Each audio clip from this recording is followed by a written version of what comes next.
Let me just briefly introduce our panelists. Many of them I don't need to introduce in this group. Sudha David Whip, who is our deputy director in Berlin at the GMF Warsaw, the GMF office in Berlin. She is an American presenting both American and German perspective on American leadership. So it's very good to have you with us, Sudha, and we hope to channel some of our friends thinking from Berlin side. Mr. Friedman was just introduced and really doesn't need a long introduction in this group. Of course, the chairman and the founder of Geopolitical Futures, strategic thinker, someone who has been writing about transatlantic relations, this part of the world, for many, many years. James Kirchhoff, visiting fellow at the Brookings Institution. James is a frequent commentator, sharp thinker, even maybe sharper writer. If you haven't read his latest book, The End of Europe, you should do this, a little plug for James, even though today we are going to pick his brain on the DC side of things and not about how Europe is going to fall apart in the near future. And last but definitely not least, Rafał Trzaskowski, Shadow Foreign Minister in Platforma Obywatelska, member of European Parliament, a former Europe minister, and a candidate for the mayor of Warsaw. So someone who certainly has a deep background in foreign policy, but is also engaged in, well, the capital of Poland, which is absolutely a key race in the next elections. So we are meeting today just over a year and a day after the last US presidential election, which was, of course, widely followed by everyone in this room, everyone in Washington as well. We have now, I used to count exactly how many days we had since the inauguration. It seems like it's been a while. It certainly has been an incredible ride, but I think there are a lot of still questions about the emerging foreign policy of the Trump administration.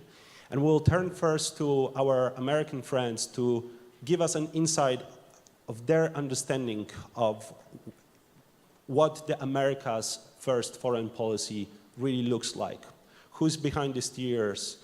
Is there a Trump doctrine that is emerging? We are, of course, meeting while President Trump is in Asia, but we'll also want to talk about the European Europe's relations with the United States. And I don't know if you have seen it, but yesterday, Pew and GMF has come out with a recent public opinion poll that was an addition to the broader poll released earlier this spring. But this poll has showed that we still have, not surprisingly maybe, a long ways to go to rebuild transatlantic trust. 46% of foreign policy experts believe that in case of military aggression against one of the NATO member states, United States would not come to the defense of Europe. 50% still believe that it would be the case, but 46 is a pretty high number. Fortunately, the publics are a little bit more confident. 64% of the publics believe that this would not be a problem.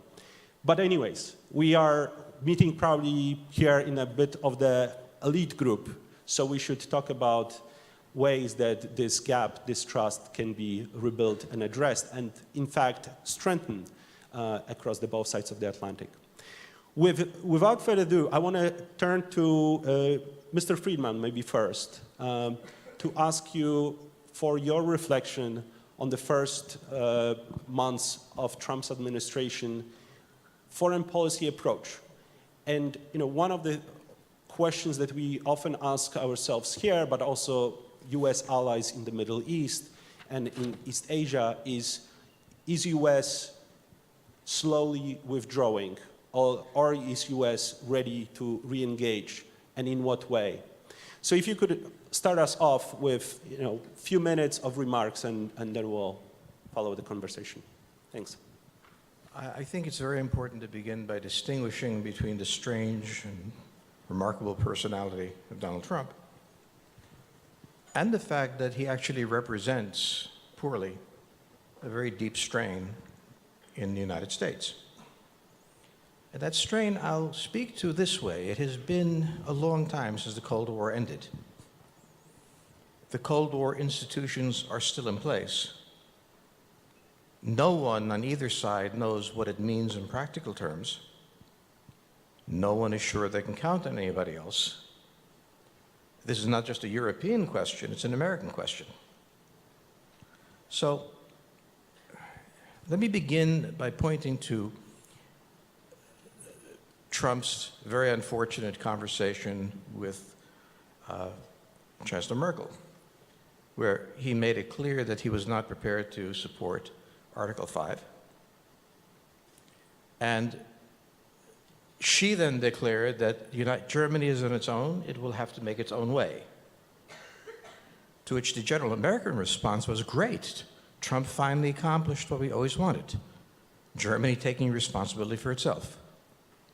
And that's not a trivial issue. Separate out the United States from the Washington think tanks, separate out the United States from the JFK school, and all the places that you go. The United States has been at war for 16 years. There's currently 1.4 million Americans in the military. 700,000 active duty, 700,000 reservists and National Guardsmen, but they get rotated up and they serve in these wars. There are 25 million veterans in the United States. 25 million. But it's not just that. When my daughter was in Iraq, I was in Iraq, her mother was in Iraq, her brothers were in Iraq. When I visit my son, who's in the Air Force at Hanscom Air Force Base, his wife is serving there. His 3-year-old son is serving there. His 6-year-old son is serving there. In other words, we have something that we call in the United States the military family. And it is not rare. It is rare in New York, it is rare in Boston, it is rare in San Francisco, but not elsewhere. Or somewhere, when you multiply those 5 people who apply to any soldier, that's about 125 million people. That's 1/3 of the population. And we take commitments personally. And this is something that is very hard for Europeans to understand. When the question comes up, is the US Air Force going to deploy to the Baltics? It is, for me, a very personal question. It's not an abstract one. When the question arises, will there be a defense of Poland? It's a personal question. And the Americans, and this is a huge part of the population, these military families, have a sense that the Europeans can be counted on. That Europe has a GDP the equal of the United States. It should have a military force the equal to the United States. And the first people who should take the risk of defending Poland should be Americans. It should be Europeans. So the question that we have is not, is the United States becoming more withdrawn from the world, but will the Europeans begin engaging the world? So as somebody said, are we abandoning NATO? No, we are waiting for the Europeans to join. And what I'm trying to say is that this issue is not a marginal issue in the United States. It is not something Donald Trump came up with. It affects the 125 million people in the country, and it's a very personal one. So when we speak of deployment, it is not as if it were done in Washington or JFK. It is mine, my cousins, my brother. It is an American deployment. who served in Iraq and so on and so forth. This takes U.S. foreign policy and puts it in a peculiar position. To say it's isolationist is nonsense because these troops are there and their families with the expectation that they will do something. But it is an assumption that when we intervene, it matters. There's great bitterness over the fact that we haven't withdrawn from Iraq and Afghanistan because it doesn't seem to matter. We're taking casualties and there's no outcome. But leaving that aside, we have a force that's integrated with our society. And when we deploy that force, society goes with it in various ways. And when we say we should go to Europe, the question we ask is why? And who's coming with us? And there's great bitterness in a part of the United States over the fact that we are committed under Article 5 to defend Europe, but we are not convinced, even slightly, that the Portuguese or the Germans are prepared to participate in that alliance. The military has no position on this. The military families have a very strong position on this. And this is the difference. So I think what Trump did was touch a deep chord in American society. The deep chord is that it is not clear what the interest is in the United States of defending Europe outside the context of NATO. And it's not clear that NATO is in a position to defend itself. Or as I would like to put it, in a military alliance, the first prerequisite is a military. And it's not clear to us that there is a military to protect our flanks, to protect our supply lines, and so on. So I think it's important to say the United States is not isolationist. It has never been isolationist. At the time when the Europeans called us isolationists, we were deeply engaged in the Asian area. We were deeply engaged in China. We simply assumed that the Europeans would take care of business for themselves. We didn't see a need to engage. No one was more shocked than us, except for the French perhaps, when they collapsed in 6 weeks. The assumption of the United States was the European balance of power could hold. So I urge you very much, as strange as Trump is, and I didn't vote for him on personality grounds, I think he's crazy, but leave that aside. I think it's very important for you to understand that he got elected for a reason. And as poorly as he expressed them, one of the reasons was the idea that we are spending a great deal of time on outdated institutions, outdated not by our commitment to it, but by the European commitment to it. Now, we have a bilateral relationship with Poland that is extremely important. We have one with Romania. Most Americans have never heard of it, but those who might be deployed here have, and that's a large number. And there's no objection. There's a sense that the Romanians and the Poles and the Balts are at risk, sharing the risk, engaged. As to whether we can rely on Germany, whether we can rely on France, what Italy is going to contribute to this, that is the question. So I would put the question, Trump is very convenient to Europeans, because he's such a bizarre fellow, you can blame everything on him. But I turn it around to you. You guys don't make a whole lot of sense to us. And we are really questioning whether or not we want our children, cousins, brothers, aunts, whatever else there is, to be engaging in the European inability to defend itself again. So on that unpleasant note, let me stop. Thank you very much. I'm sure your points will raise quite a bit of questions from the audience and also the panel. It's great to have a German observer here as well.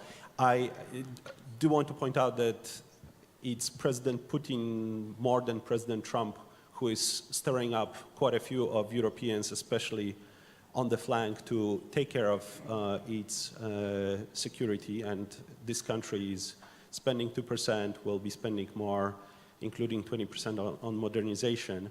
But I think the points you are made are fair to discuss. One thing that I would like to point for further discussion is also American interest in the extended system of alliances that it has built after World War II. But let me turn to James for your view. Thanks. And one specific question, James. I mean, you've been critical on many occasions of the Trump administration, but one thing that, you know, people that are concerned about President Trump himself, they then point to the generals, to the Mattis, McMasters, and others, and actually see a great deal continuation with the previous Republican establishment administrations. So are we really seeing a big change here? But also feel free to comment. Let me first just respond to George, who I agree entirely with George that our European allies are not doing enough on, well, some of them. Poland certainly is one of the few that is doing enough. Most European allies are not doing enough on defense. However, in your discourse, you seem to be sort of channeling the president. And I would have to remind you, and I'm sure you know, that the first and only time that Article 5 has ever been invoked was after a terrorist attack on the United States, and our allies came to our defense and fought with us and are continuing to fight with us in Afghanistan. And some of them, including Poland, even went to Iraq. In some cases, it was an incredibly controversial political decision. It led to the collapse of governments. So during the campaign, I constantly found myself outraged when I heard Donald Trump say things like, you know, NATO is obsolete, NATO doesn't deal with terrorism, our allies don't do anything for us. Well, you know, Mr. President, the first and only time that NATO's Article 5 pledge has ever come into effect was from an Islamic terrorist attack on the United States. So there's just a massive ignorance in what he was saying and what he was peddling. I like to think that since he's been in office, he's been sat down with the generals, as you mentioned, and they've instructed him on the importance of these alliances. He's probably seen, we know he's seen intelligence assessments, even if he occasionally disputes them. But it seems to be the case over the past year. He has he has grown in appreciation for these institutions and for these alliances that he didn't have. Is it where I would like it to be and where it should be? Absolutely not. But it's not as bad as it was when he first started running for president, certainly. I also think that it's the wrong impression to give our European audience today that the reason why Donald Trump won is because of this frustration with Europe on foreign policy. I really don't think that Donald Trump won because of foreign policy. I'm not going to say he won in spite of it, but it's not really the reason why he won. He didn't win because he was calling NATO obsolete or because he was praising Vladimir Putin or even because he was attacking trade deals. He primarily won because of the immigration issue, a general dissatisfaction with elites in Washington and whatnot. It's really not the foreign policy issues, I think, that drove people to vote for him. By the same token, it's very disturbing that none of those statements or policies that he was making throughout the campaign disqualified him. It's disturbing that you would have a president, or a presidential candidate who was the most pro-Russian candidate since Henry Wallace, who was basically a fellow traveler of the communists in 1948. That's what Donald Trump was. He was the most pro-Russian presidential candidate since Henry Wallace. We still don't know the full extent, by the way, of that whole relationship. It's being investigated. We'll find out what's really going on. The fact that that didn't matter to enough Americans for him to lose is deeply worrying and disturbing by the same token. And what are the long-term trends of that? I can't profess to tell you today. I don't know if this is a momentary blip, if this is sort of a black swan event, or if this does represent a fundamental reordering or sort of shift in how Americans view foreign policy. That said, that's the bad case scenario. The good case scenario, or the positive side of all this, is that many of the appointments that he's made are appointments that you would have seen in a Jeb Bush administration or a Marco Rubio administration. The top diplomat for Europe, Wes Mitchell, probably most of you in the room know him, couldn't be a better person for that job than Wes. Same goes for Jim Mattis. Same goes for Kurt Volker, who's the special representative to the Ukraine negotiations. We might even be getting weapons sent to Ukraine, which was a complete non-starter in the Obama administration, not because the Congress didn't want it, we know the Congress wanted it, not because lots of people in the bureaucracies didn't want it, we know they wanted it, it was because the presidents, Barack Obama, didn't want it. And in fact, it's strange to say this, but US policy towards Russia now is actually significantly tougher than it was under the Obama administration. Now, that's not saying much, I know, given what we were dealing with for the past 8 years. But still, it's quite a surprise when you were thinking of the nightmare scenarios that many of us had after Donald Trump won. We were thinking of a potential, Yalta II arrangement with the Russians, some horrible, maybe not pulling out of NATO, but some disaster with NATO. There were lots of really bad scenarios that were forming in our minds vis-a-vis Europe, Trump, Russia, and that hasn't really panned out yet. Now, I just listed you a bunch of positive things. At the end of the day, and I think George and I will agree on this, the problem is the President of the United States is a mentally unstable man who's completely unpredictable. And we're lucky that there hasn't been a real serious foreign policy crisis yet. But when it does happen, we're really in for a ride. And I can only hope that the so-called adults in the room are able to, guide him into making sensible choices. Thank you very much. No crisis so far. It's North Korea brewing just as we speak, so fingers crossed. Let me turn to Rafał, Mr. Trzaskowski. For perspective of an ally on the flank, your experience of the last months, which frankly, if you look at the facts on the ground, we are seeing Armored Brigade Combat Team, we see the Battalion of Enhanced Forward Presence, we see increasing spending of European Defense Deterrence Initiative. Are you happy? Are you relaxed? And what would you expect, what would you like to see as an ally of the United States in the coming years? And how, and also if you look at what's going on in Washington, does it, what kind of thoughts it's bringing to you as someone who is so deeply engaged in Poland's foreign policy thinking?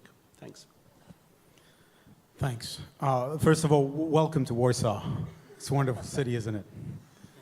Well, I'm deeply involved in Polish politics, so I cannot be happy or relaxed, but I can probably give you some insights on what we are actually discussing now. My big problem is that basically my predecessor have said most of the things that I wanted to say. I mean, most importantly, that there is a certain gap between words and deeds. I mean, some of the words of this administration and of Donald Trump himself are deeply worrying, and obviously sometimes that causes concern in Europe, in Poland, but also in the European Union. I'm also the vice chair of the EPP, the biggest political family in Europe, so we discuss the United States all the time. The deeds seem to be much more pragmatic. And yes, the whole entourage of Donald Trump is definitely pragmatic. Now, I mean, obviously the style, and I'm marking my words, is a bit bizarre. I mean, this instantaneous Twitter diplomacy sometimes, raise quite a lot of questions. But at the end of the day, much bigger questions are being asked. Why? Because if you talk about leadership and you use that, the most important adjective at the end of your intervention, I mean, if you talk about leadership, leadership most importantly is about being predictable. And it also is defined by being able to create a pattern and create trust. And here we do have a problem because, especially we Europeans, I mean, we're used to institutions, norms, treaties, and so on and so forth. And if someone comes into power and starts questioning those institutions and starts questioning the treaties, obviously we Europeans are a bit dizzy when we hear it, and we start asking questions. And again, when it comes to NATO, again, we're in agreement that obviously Europeans are not without fault. and I'm happy to be Polish in that case, because we do, regardless of the government, we are behaving in a responsible manner. But it's something completely different to come and require responsibility and even be tough than questioning Article 5. Because if you start questioning Article 5, I mean, NATO is built on trust, and it's not only a military alliance, it's much more. It's about, you know, underpinning our common values. It's about giving us direction. It's about us believing in one another when it comes to facing some of the most atrocious challenges that are around us. When it comes to Islamist terrorism, when it comes to unstable environment whenever we look, and if we start undermining that trust, I mean, we are really in a pickle. And how can you talk about leadership if trust is undermined? Especially, you know, coming from the European perspective, where, you know, tons of books were written about it. We do have a slightly different perspective when it comes to the a respect for values, norms, institutions, and so on and so forth. And now, I don't want to be Eurocentric, but I mean, you know, I just came back from like a month ago from China, and President Trump is in China. And when you start off, when the Americans are always saying that, you know, Asia is one of the most important directions of their policy, and it should be. Obviously, we Europeans are much more Eurocentric and transatlantic. But if you start off by actually recalling the TPP, then you're questioning your relations with South Korea when, you know, one of the biggest threats right now is North Korea. When you do not really have an answer when it comes to China, and some of Trump's pronouncements are really worrying, and I haven't heard, you know, his sort of views about, for example, One Belt, One Way initiative and so on.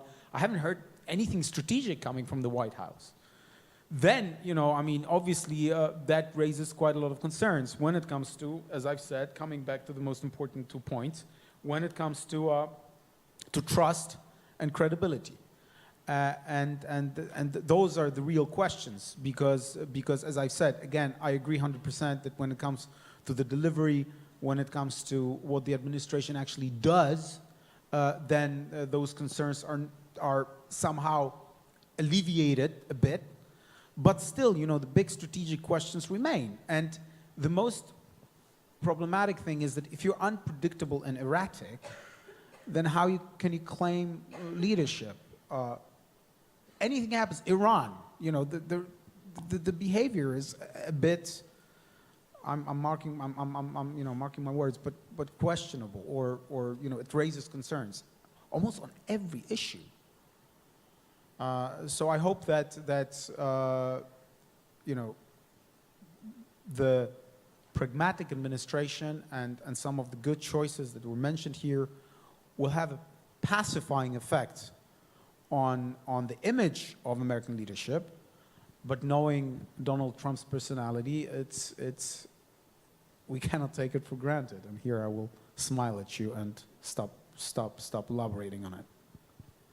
Thank you very much. I think after this several months now, I think we can, with more confidence, say that we'll be faced with those two realities of, you know, predictability at the level of Mattis's, Tudors, and McMaster's, and a level of you know, different level of predictability in the Oval Office. I'm not sure if anyone in this room believes that Donald Trump will have a change of personality soon. So it's a very good question of how, as allies, we adjust to the situation. Let me turn to Suda. Germany has been mentioned many times and in this conversation. And in fact, given the coalition talks, there is a very robust discourse on Germany's developing strategy toward the US. Chancellor Merkel made some, you know, pretty strong statements in the campaign. We all wonder whether this was only campaign talk or whether there was a real doubts put over reliability of the US. But give us a perspective on the German debate vis-a-vis the United States, and feel free to jump in on any of the issues that that Mr. Friedman raised as well when it comes to Germany's commitment to NATO military spending and the alliance as a whole. Thanks. Okay, thank you, Michael, and thank you to the Warsaw Security Forum. It's a pleasure to be here. And I will try to give you a view from Germany. I've been following German-American relations for over a decade now, and I've been based in Berlin, and I do talk to many politicians on both sides of the Atlantic. And I will start with George's remarks as to orient my messages that I'd like to give to you today. You're absolutely right. I think that there has been a view from Washington that Germany hasn't done enough for the alliance, for collective security, which that country has undoubtedly enjoyed the steadfast security umbrella of the US for 70 years now. But over the last 5 years, things have changed. Germany is realizing that it has a role to play in Europe and beyond Europe in the transatlantic partnership. And where I will diverge with you is because for the first time you have a situation where it's not that the United States is isolationist, as you say, but it's disrupting the international order. And that is very difficult for Germans to grasp. And as a result of that, you have a situation now in Germany where mainstream parties and established politicians have to come up with a strategy to deal with the United States. That was never a question. The US-German relationship was always bar none. It's an important pillar of German foreign and security policy, just as is the relationship with the EU and also with Israel. So for the first time, this is being questioned. And I think what's difficult is that you now have a situation where over the past 5 years, you've seen mainstream parties, including the Greens, realizing that they have to do more for the transatlantic relationship and for collective security with a populace that is, dragging its feet. As you mentioned, I think there was a Pew figure earlier this year that said only 40% of Germans believed in coming to the aid of a NATO ally, so Article 5. So that's not very encouraging. But the politicians realize that they need to do something. But when you have a White House that's disparaging, that's questioning the international order that is pretty much what the Bundesrepublik of Deutschland, the Bundesrepublik has been built on for the past 70 years, it's very hard for someone like Angela Merkel to justify spending 2% of GDP. And she wants to get there. I think during these coalition talks, you're going to have her press for her country to get on that path to spend 2%. In fact, I talked to somebody in the coalition talks that said that the CDU is pressing so that by the end of this 4 years, they will probably reach somewhere between 1.5, 1.7, so that they will eventually get to that 2% goal.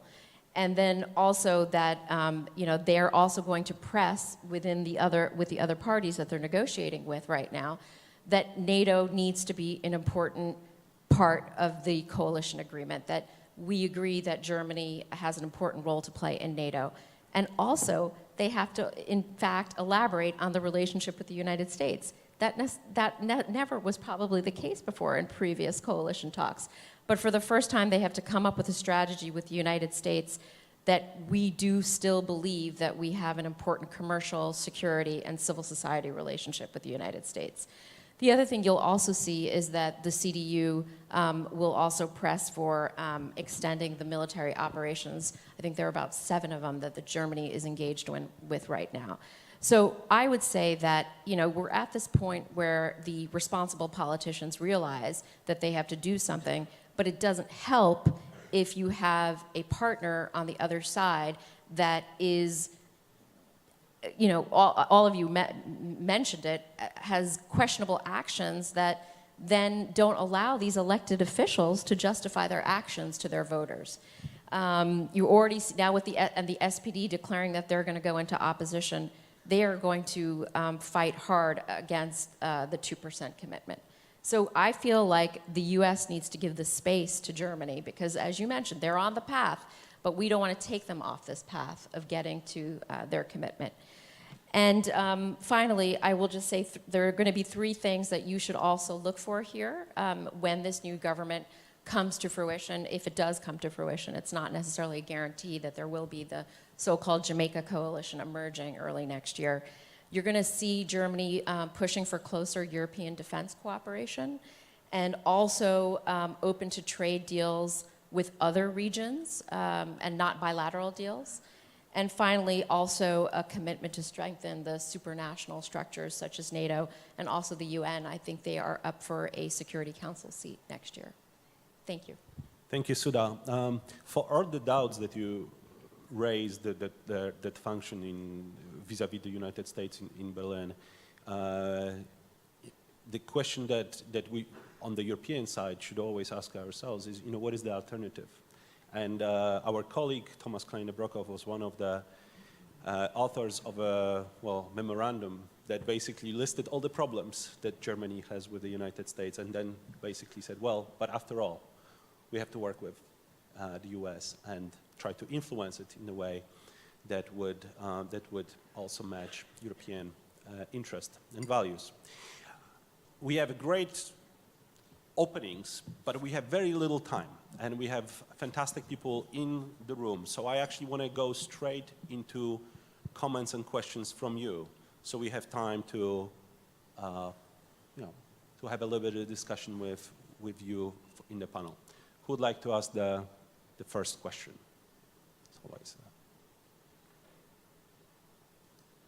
sir.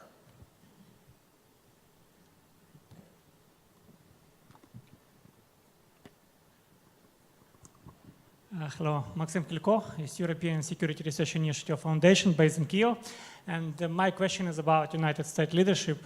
Besides NATO, United States have special relations with a number of countries known as major non-NATO states, allies.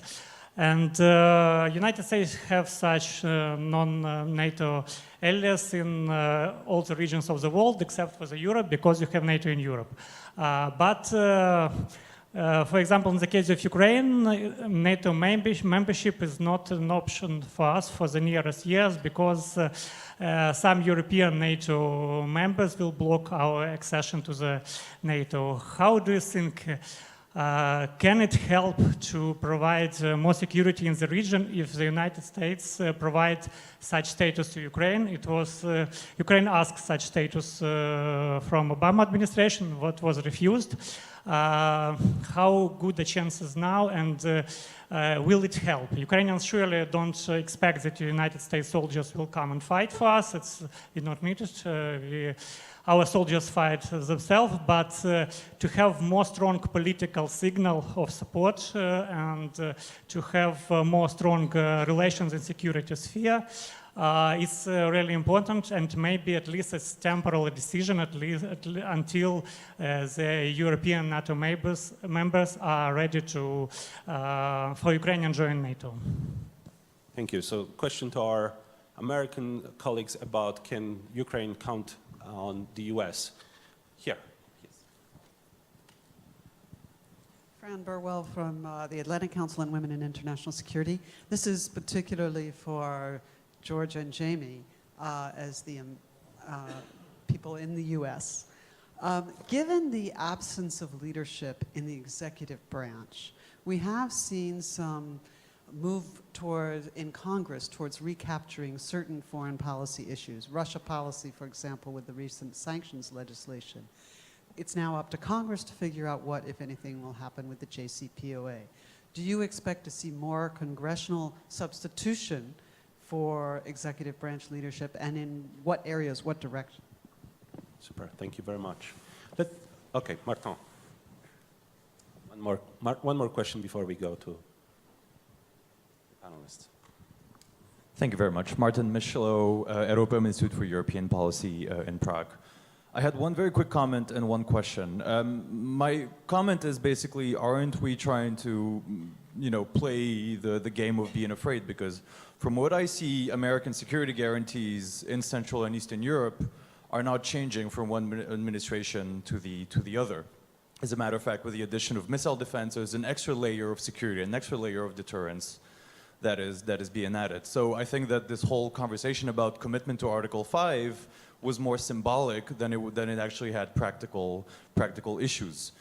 Which leads me to a question isn't U.S. leadership diminishing in terms of normative values, in terms of setting an example for other countries in the Middle East and Southeast Asia, and isn't this where great power competition may be taking place, and as a matter of fact, aren't we putting too much emphasis on the role of the United States within NATO when, as a matter of fact, the European pillar in NATO is reinforcing itself? Well, will be reinforcing itself in the years to come. So just this question of the normative power of the United States. Thank you.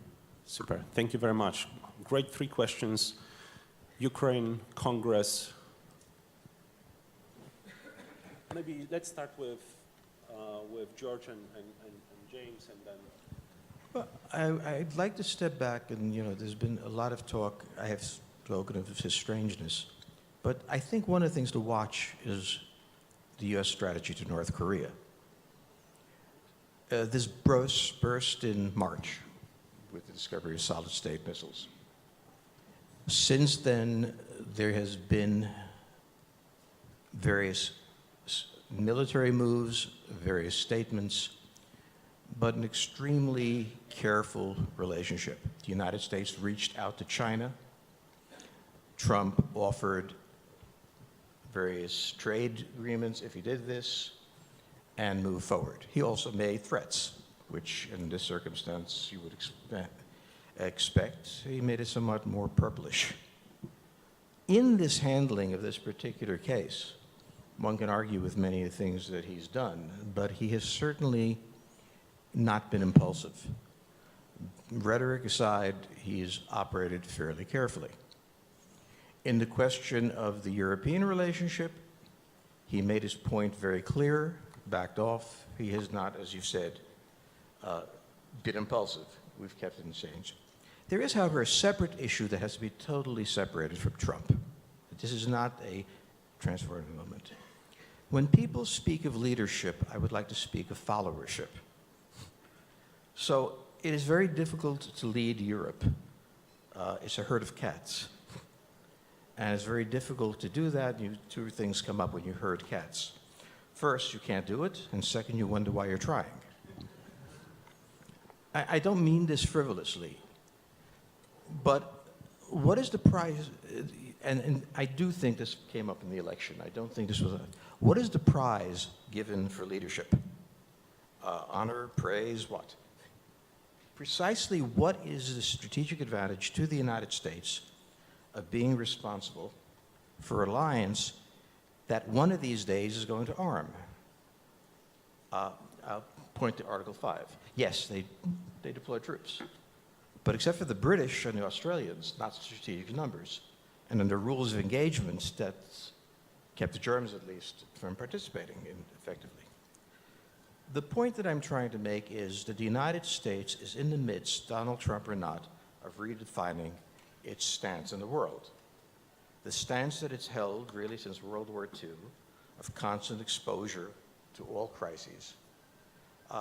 Somewhere in Trump's incoherence is a statement, we have to be selective.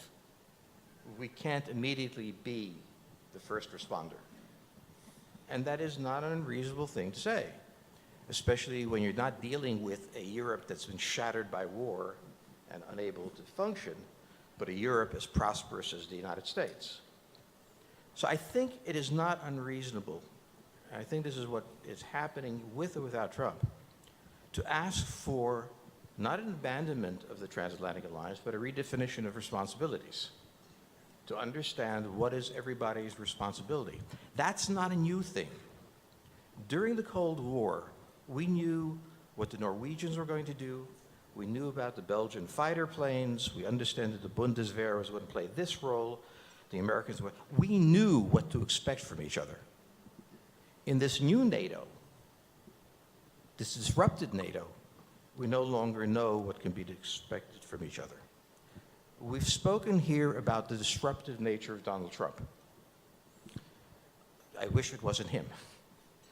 But I'm certainly not unhappy to have fundamental principles of the European-American relationship raised, because they need to be raised. because the world in which NATO was created is no more. We do have potential crises in Ukraine. It may be necessary for strategic reasons and moral reasons to intervene in Ukraine. And who's coming with us? In the Cold War, we knew who was coming with us. We knew what the expectations were of each other. We have to have some fixed senses of expectations built not on rhetoric, but on capability. The problem I have with NATO is not that their heart's not in the right place, but their tanks and their planes aren't there. To hear, and I appreciate what you're saying about, they're going to get around to doing something. Well, we've heard that from the Europeans before, and they haven't done it. And I think they won't do it because their domestic political systems are such that it's going to be very hard to divert the kind of resources necessary politically to do this building. So let's assume for the moment that Europe is not going to be able to rebuild its force. Now ask the question, what is NATO? What is NATO in which one power has the capability and the other has the intent? So I won't back off from the idea of, one, Trump is an unfortunate guy. Two, he raised a question that had to be raised. And for the Europeans, not you, but others, to respond by saying, by raising this question, you're giving up your leadership, is really pretty outrageous. By raising this question, we are leading. We are saying this has to be discussed. And if you're not prepared to discuss it, you've answered the question. But you cannot say that if the United States wants to change the relationship changed from an alliance where everyone did what they had to do and were predictable to an alliance that's an elective affinity, like Goethe said. Maybe you'll do it, maybe you won't, we'll see. To be upset that the United States joins Europe now in the same statement, maybe we'll do it, maybe we won't. This is not leadership, this is following you. So I would argue that on the question of Ukraine, which you raised, what is the strategic deployment that we will use if there's an attack in Ukraine? My perception, this is not fair, is the United States will start shuttling troops. The Germans will declare the need for a peace process. The French will attack us for being provocative. I mean, who needs this in their lives? So I think Ukraine is a very good place to stop and talk. What if something happens? What is the single integrated operating plan, as they say? What should we do? What is the role of tactical nuclear weapons in such a case? These are all questions that we discussed intensely. I was at Shape Technical Center doing war games back in the 1970s and 80s, and these are things we talked about. What would we do? What would we do? And I will say, and I'll stop here, this is the question that NATO is systematically avoiding. And if Donald Trump upset you, I'm terribly sorry, I don't like to upset you, but if he raised the question, what exactly, as an alliance, does NATO do besides hold meetings?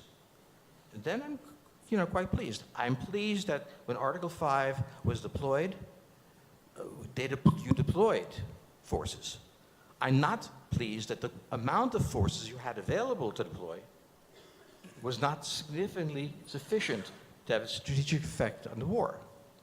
I don't know if anybody could have a strategic effect on that war, but certainly the question of size matters. I'll leave it at that. I think Right, it's very easy to list all the costs of being the world's superpower. You can billions for this, billions for that. This much money going into NATO. It costs that much money for the aircraft carriers and the Sixth Fleet. What's a lot harder to make the case to the American people, really to anyone, are the benefits of that, because it's less tangible. This thing that we call the liberal world order. It's a series of treaties and understandings and norms and alliances. You can't just point at it and say, well, this is what we're getting out of it. It's more it's the absence of horrific catastrophes and wars and even worse scenarios. That's what we're getting out of this. We have 70 years of unprecedented peace and prosperity. The last 70 years are the best 70 years that humanity has ever had. And I don't think that it's unconnected to the fact that the United States has played this role for the past 70 years and built a system in the ashes of World War II, predicated upon alliances in Asia and in Europe, that has very much to do with that. And, you know, until, this goes to your question, Martin, I mean, until this president, every president from Harry Truman to Barack Obama to varying degrees, they all understood this and they all spoke to it. Donald Trump is really the first American president to come into office having absolutely no understanding or respect for the values that connect the United States with its democratic allies. The leader that he attacked the most on the campaign trail was Chancellor Merkel, who's probably the most pro-American leader, certainly in Germany, maybe in Europe. And the one that he lavished the most praise on was Putin. I mean, that tells you how he sees the world.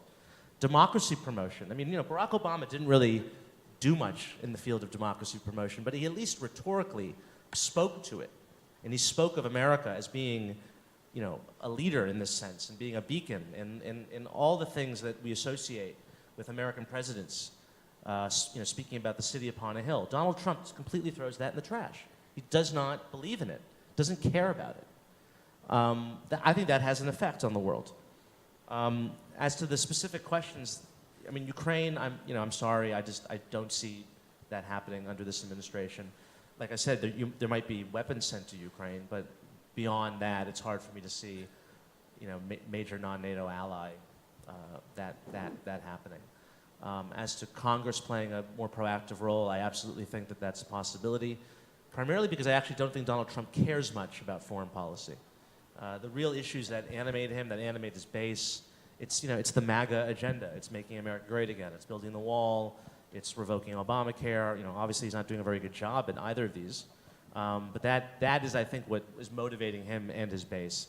We've seen already that he's allowed the State Department and the Defense Department and Congress to kind of, you know, move ahead and really be proactive on foreign policy. So I wouldn't be surprised if you see more of that in the coming years. I think that's it. I know that Mr. Trzaskowski wants to come in, but Sudha has to run to catch a flight. So how about you go first? Yes, very quickly. I'm basically going to echo a lot of what Jamie said because Martin brought up a good point. I mean, the duties and the motions matter about burden sharing, and I do think that Germany is on a path to becoming a dependable partner. I mean, President Obama called Germany an indispensable partner, and certainly it has stepped up its role over the past 5 years. But I do think that the values matter, and they undergird that relationship. And this is why that, you know, what Donald Trump says also matters. We may be at a point where, as you said, by default, Germany does go to 2% spending of GDP for NATO. There's stronger integration of defense capabilities here in Europe. But after the era of Donald Trump, whether it be in 2020 or 2024, we want to also have allies that come to our aid as leaders in partnership because of new challenges, because of China, because of technological change. I mean, there's no choice here because these values help us guide us not just with the current challenges, but also the challenges that are coming down the road. And I'm sorry I have to run. Thank you. Could I say something? Is that all right? Sure. I mean, absolutely. No. I mean, this is something that touches the heart. I mean, the commitment to liberal democracy is fundamental in my mind. But I don't want to allow Donald Trump to suddenly obscure what America is. I don't want Donald Trump to obscure the problems that we have. I don't want Donald Trump to obscure the question of our relationship to Europe. What I'm trying to say is we were reaching the end of the old definition. Had Donald Trump not won, I'm sure that Hillary Clinton wouldn't have raised it, but it was going to be raised. Perhaps it had to be raised by a man who was psychotic and suicidal, but the United States isn't that.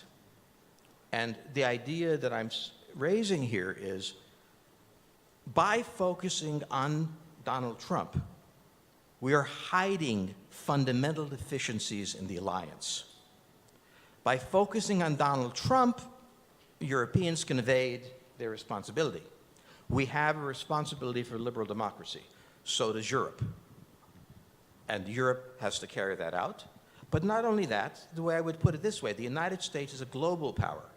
We have a very serious challenge with Korea. It may lead to war. It may have led to war under any president, because every president since Bill Clinton has sworn that he would not allow them to get nuclear weapons. So this is not a double Donald Trump craziness. This is not a problem that Europe is participating in. No European is saying, okay, we're going to join you on Korea. You shouldn't. You don't have an agreement.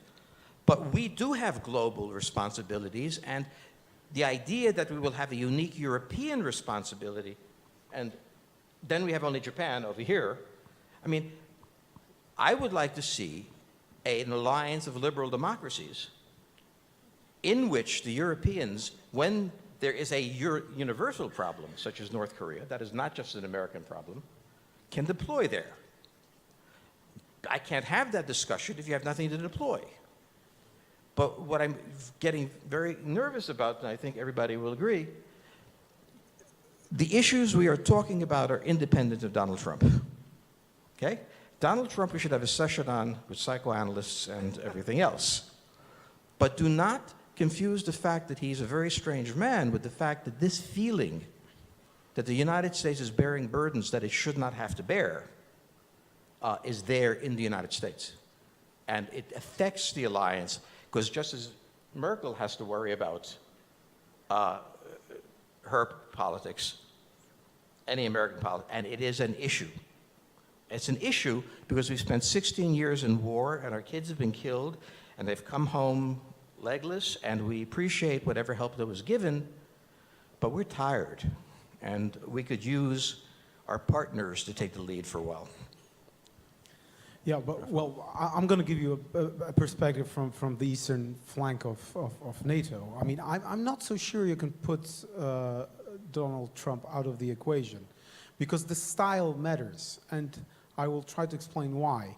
I mean, of course, there are deficiencies in NATO, and of course we need to talk about it, and we need to talk about justified American apprehensions, but the style in which you convey a message matters. I mean, if there are problems in a marriage, I mean, one option is not to talk about it and pretend everything is okay, but it does not mean that the only other option is to simply threaten divorce or say, okay, fine, so I'm going to cheat on you in front of your kids and in-laws. You sit down and you try to work out your problems. I mean, what do you do when your question. Crazy uncle moves into the house and he's waving his arms and yelling? Yeah, you still have to feed the kids, go to work, true, and everything but else. Let me Life finish. goes on. But let me finish.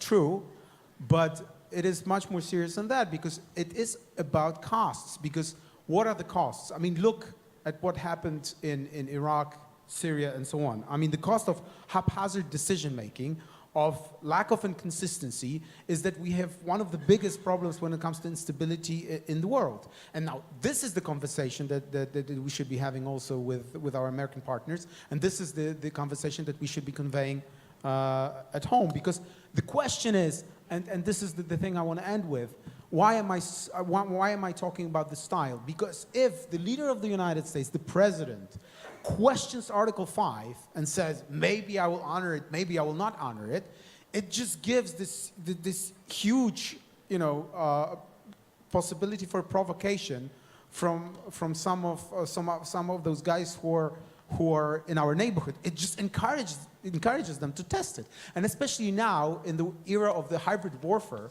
when there are many ways in which you can test a bit, the resolve of the others. And coming from, with all the deployment, with the pragmatic policy of the administration and so on and so forth, I still think that the style in which you start questioning the deficiencies of NATO, if you go too far, you might cause the reaction of some of the really unpredictable guys around us, which is going to cost us too much. Especially, as I said, that now, in today's world, it's not just pressing the button. You can do 30 things in which you provoke, you try, you test the waters. I don't want to see it in my neighborhood. Let me Before you just fully respond, because we have to also come to an end, let me just finish with one question, and you are more than welcome to respond to Mr. Trzaskowski as well. But in the end, I mean, let me do one quick defense of Europeans, by the way, because you have been extremely tough on people in this room, and maybe we didn't have enough of an interaction to be able to address it. I mean, the fact that the enhanced forward presence is a national presence. I mean, in case something happens in the Baltics, it's not only American soldiers, it's not only Polish soldiers, but it's the German, the French, the Canadians, the Brits, and many others who will be in the midst of the battle. I fully agree with your issue of burden sharing and the follow-on forces. We have big problem there, but I think the direction in which the alliance is going abide very slowly matters. But my question to you, to sort of maybe close our conversation, is, regardless of Donald Trump, then, if we take out president from the equation, but leave the American people there, do you get the sense from this election and from the debate that U.S. in the end is committed to the value-based international system of alliances that, it's been there for the last 70 years? And maybe we close with this. So, I mean, Yes. so is it committed to a value-based alliance system? I'm not even sure what that means. Is it committed to NATO? Yes, marginally. Just as Germany is marginally committed. So when I say that the United States is marginally committed, that seems like a betrayal. When I take the polls of Europe and see the marginal commitment, it's to be taken for granted. So I will reverse it. When I hear, as an American, an obsession with Donald Trump and an evasion of more fundamental questions, I also am raised the question about the Europeans, which is, are you serious in listening to those who aren't the president ask for a modification? Or do you believe that NATO, as it was founded 70 years ago, should remain without substantial modification? I don't know what the European position is. But I think the problem is we've never managed to have an honest dialogue on NATO 70 years later. And we're avoiding again, this time because Donald Trump is president. This was not the first time the question of NATO was raised. It was raised in the Obama administration. It's not its being, but its structure. It was raised in the Bush administration. The question of 2% funding is an old question and an old commitment that hasn't been honored. My fear is, and I'm realizing, coming here, that this really is, well, as I said, the crazy uncle has moved into the house, but the house is still there, the family's still there, and we're still having the conversation. So if we will suspend all discussion of serious issues between us because Donald Trump tweets, then I think we have a problem between the United States and Europe. If, on the other hand, in spite of that, we can have this discussion, well, finally we'll have the discussion. The timing of this questioning of the role of NATO I find very bizarre. I mean, in the 1990s, people talked about the purpose of NATO. Remember, out of area or out of business. Then there was Afghanistan. What is NATO doing in Afghanistan? Then there was Libya. All these questions about the role of NATO should have been put into an end, if not in 2008, then certainly by 2014. It's clear what NATO's role is. It's back to what its role was in 1947. It's to keep the Russians out, the Americans in, not the Germans down. We want the Germans up, but it's pretty much the same role that it was before. And so to have a presidential candidate come around in 2015, a year after Russia perpetrates the first armed annexation of territory on European soil, start questioning the purpose of NATO, I find that completely abhorrent and ridiculous. But to your question, Michael, yes, I do think America is committed to NATO, because look, foreign policy, when it's practiced, is an elite preoccupation. It's practiced by elites. It's not something that the average person has much of a say in. And we depend upon elites being responsible in the practice of foreign policy.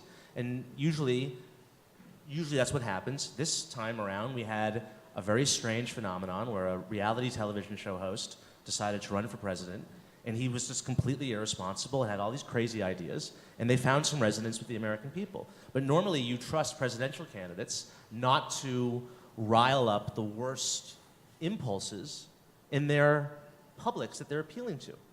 You trust them not to whip up xenophobia, not to do things like question NATO, not to question the post-war world order. No American presidential candidate had done that before until this guy. So I'm hesitant to say that there is some deep American, repugnance towards the liberal order, and that we're on this downward trend towards abandoning NATO and abandoning our world role. I do think a lot of it has to do with the particular person of Donald Trump, and I'm not sure if this thing that we're experiencing will outlast him. Just agreeing with everything you said, I just wanted to add one more thing. First of all, let me be absolutely clear that we need to talk about the future of NATO, and we need to be very frank about it, and we need to discuss the modalities, we need to discuss the future. That is absolutely obvious. But it is a question of degree, what you say, in those volatile times. And remember one more thing, that Europeans now, if you are so drastic with what you say about NATO undermining its commitment, many Europeans are not actually thinking, okay, that means that we need to strengthen NATO, but they simply think, okay, we got to do it in a different way. Strengthen European Union capabilities and forget about our alliance with our transatlantic alliance. And this is, for me, a geopolitical mistake. So we need to talk about it obviously about the future, about the modalities, but in a way which is responsible, especially when we have Vladimir Vladimirovich, on our borders, and the instability in the south. And that is the only thing I wanted to say, because obviously coming from Poland, I would be the last to say we shouldn't honestly talk about, our responsibilities when it comes to our European allies and so on and so forth. You're absolutely right on that. Thanks. Thank you very much. Well, this was quite a discussion with crazy uncles flying in, but I think the conclusion is that the rest of the family is committed, but we really have to figure out how we split the bill.